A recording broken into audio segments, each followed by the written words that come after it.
This is Techmath 1. We're looking at the midterm review. This is chapter 4 on the midterm review. So cross multiply and solve. So here we go. We go 5.09W, and then you take 2.47 times 9.35. That should kick out 23.0945. And then divide both sides by whatever's in front of the variable. So 5.09 W is equal to 4.54. Alrighty. 19 correct out of 23. What's the percent? That is part over the whole. You just take 19 divided by 23. And you did pretty good, 0.8260869, and they say make it into a whole percent, so that would be 83%. You move it 2 places to the right, and then reduce 82.6%, which is 83%. All right, 500 feet of aluminum weighs 15.2 pounds, and then it says 180 feet weighs how many pounds? And so it's feet across from feet, pounds across from pounds. These are given as a, proportion. And so now you just cross, multiply, and solve. So we got 500x is equal to 15.2 times 180, which is 2736. And then we divide that by 500. So x is equal to 5.472. And then they want it to hundredths, so 5.47. And that would be pounds. All right. We're still looking at chapter 4. Okay, so varies directly or varies inversely. So when you're doing varies directly and inversely problems, there's actually 2 stages, like a 2-stage rocket. All right, so stage 1, first, it says capacitive reactance, X sub C, is inversely proportional to frequency, and they call that F. So then we set that up. We say, okay, that means that X sub C is equal to some constant K divided by the frequency. When it varies inversely, or inversely proportional, that means you have a constant, a number, divided by this. This means as F is increasing, X sub C is decreasing. The bigger the bottom of the fraction, the smaller the overall number. So now they give us more. They tell us when this is 80, the frequency is 400. Well, guess what? Now we can find our constant. We just cross multiply and solve. K is equal to 80 times 400 is 32,000. So that's a pretty big K, right? That's a constant. Now, that is stage 1. Stage 2 is you take and rewrite this, but instead of K, you replace it with the value you just found. And now we have a formula. So we use the information they gave us. They gave us X sub C is 80 when F is 400. Now they want us to find X sub C when F is 1,000. So we're going to put in 1,000 there. Just sub it in. And then reduce. And what is that in? That's in ohms. So 32 ohms. All right? That varies inversely. Varies directly is the next one. It says W is directly proportional to volume V. And that means varies directly. And it's still a two-stage problem. It's just this time, instead of it looking like that, W is varies directly to V, so that's KV. K is a constant. As V increases, so does W. So the bigger V gets, the bigger W gets. And now they tell us W is 180 when V is 30. So W is 180 when V is 30. And we'll rearrange it so it looks a little more like our normal equations. And now we solve. 30k equals 180. We divide by 30. Isolate the variable. It's already isolated. We need a 1 for the coefficient. So k, 1k, is 6. That's stage 1. Stage 2 is you write out your brand new equation. So W is equal to 6V. We replaced the K with the 6. We found that right here. All right. And now we use that formula. They say find W when V is 100. So they give us 100. We substitute that in for V. And now we calculate W. So 600 grams.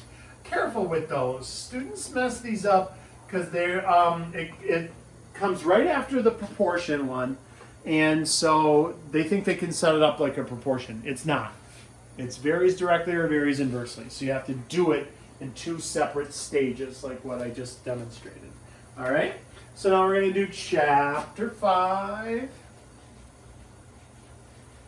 for the midterm review.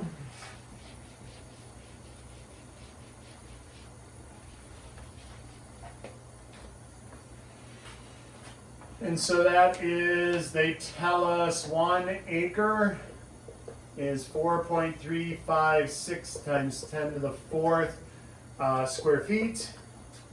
And then they want us to find how many acres is 9,000 square feet. So 1 acre, this is a proportion, over 4, 3, 5, 6, it's 4 places. 1, 2, 3, 4 places. So 43,560, that's what that number really is, square feet. And then equals square feet across from square feet. And acres across from acres. So we're going to find the acreage that you would have if you had 9,000 square feet. So you cross multiply and solve. So you get 43,560x is equal to 9,000. And then you divide it by 43,560, both sides. And now we got 1x, that's always the name of the game, is equal to 0.2066115702. And that is 0.207 acres. They said they wanted it to thousandths place. So we've got it to thousandths place. Chapter 5, what is this? Was just plug and chug for number 2. They give us this formula. R is equal to 33,000 H over 3.14 D times F1 minus F2. And we're just going to sub in all the values they gave us. They gave us 46.3 for H. They gave us 5.72 for D. And F sub 1 was 6180. And F sub 2 was 4930. And so just be careful when you're putting it in your calculator, that's all. So here, I'll show you what I'll report out the top and the bottom. So 15,000, 1,527,900 on the top. Ooh, it's one big Twinkie. And then on the bottom, 22,000. 451, and then you divide that, and you get 68.0548, dot to dot, and then that's 68.1. They want it to tenths. All right. Lovely. Yeah, the next three are just kind of the same. We're just going to substitute and solve. So plug and chug over and over again here. Number 3, c is equal to the square root of 1 minus capital H over small h. They give you 75.3 for capital, 91.8 for small. You end up with the square root of 0.1797385,621, which is, when you take the square root of that, 0.423955, which we round to thousandths, 0.424.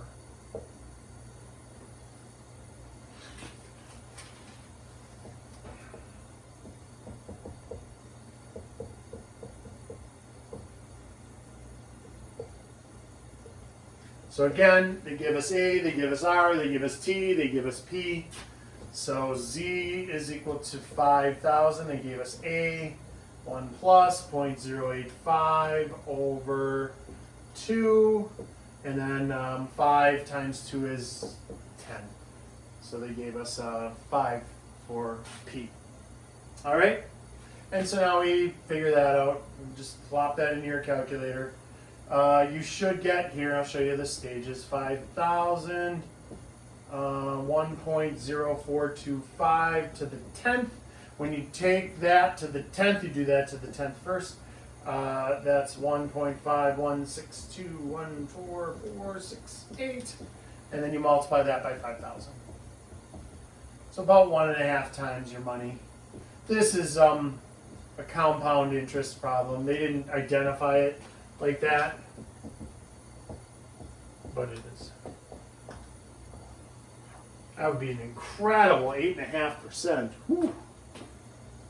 That sounds like it would be almost illegal. All right, so now number 5, they have this line, y equals negative 2x plus 14.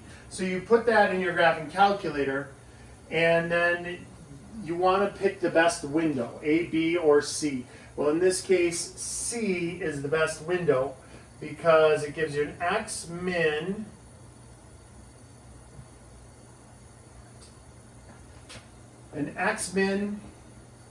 of negative 5, an x max of 10, a y min of negative 5, and a y max of 20. That's the 20 and the 10 are the important parts of it. That's why we chose C. Because when you graph this line, the intersection point here is 14 on the y-axis, and the intersection point there is 7 on the x-axis. And they want you to hit those intersection points. So this is the only window with a max of 10, 7 is captured. With a y max of 20, 14 is captured. And so since those two numbers you want shown on the screen, it's C is the best choice. All right. Cool. On to chapter 6.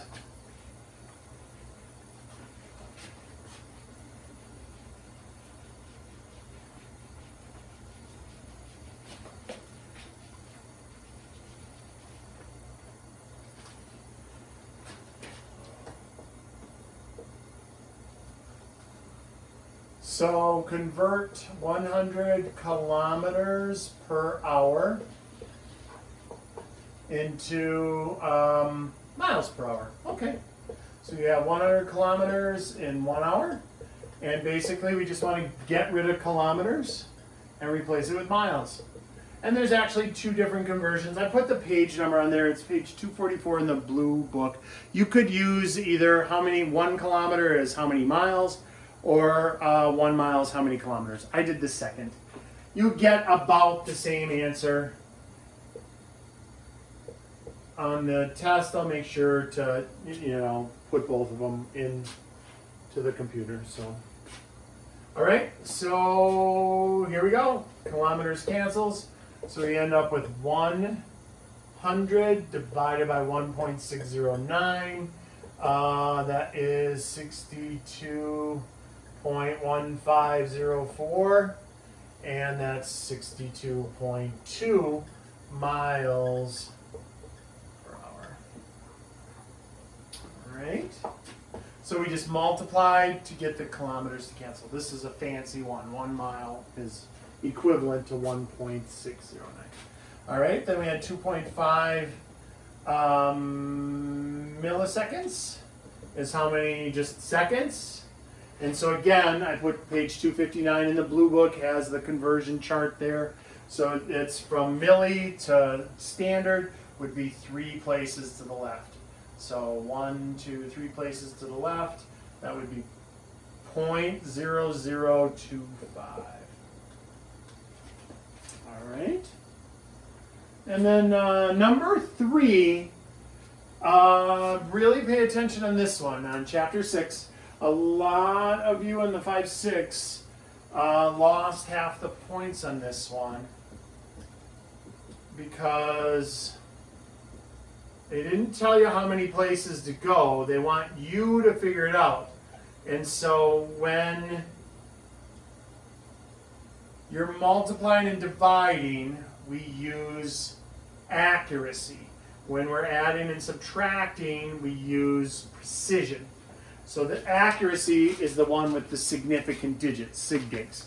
So this has 1, 2, 3, 4. That's 4 significant digits. This 0 doesn't count. That's nothing to us because there's not a number here, so there's nothing keeping that good. But because they added an extra 0 here, it's 1, 2, 3, 4. That one counts as significant because they added it on when they didn't need it. It has 4. That's 4 again. Wow, 4. And here, 1, 2, 3, 4, 5. This one counts as 5 significant digits because you might say, well, why did we count the 0 there, but we didn't count it there? Because there's a number on this side. Whenever there's a 0 in between numbers, even if there's a decimal in there, you count it. It's significant. And so there's 5 significant digits there. So now, we do the multiplication on top and bottom, we divide it out, and you get this for an answer. You get 0.80795833635. Okay? And on the 5-6 test, a bunch of people put this down as their answer. That's not correct because I only get the lowest of the significant digits. So 5 is out, but 4, 4, and 4. So we have to get this down to 4 significant digits. Well, that means 1, 2, 3, 4. That would be here, but we round it, so that actually bumps it up. So it's 0.80, and then 79 becomes 8, but we don't leave it like that because we need it significant to 4 places. So we add that extra 0 on there. So now it is, that's significant because it's between 8s. That's significant because we added it after the last number on the decimal. So, yeah, it's a little tricky. Also, don't mess up when you're putting it in your calculator. If you do it all in one shebang, put that in parentheses and then divide it by, put that in parentheses so that you do it right. All right? Awesome.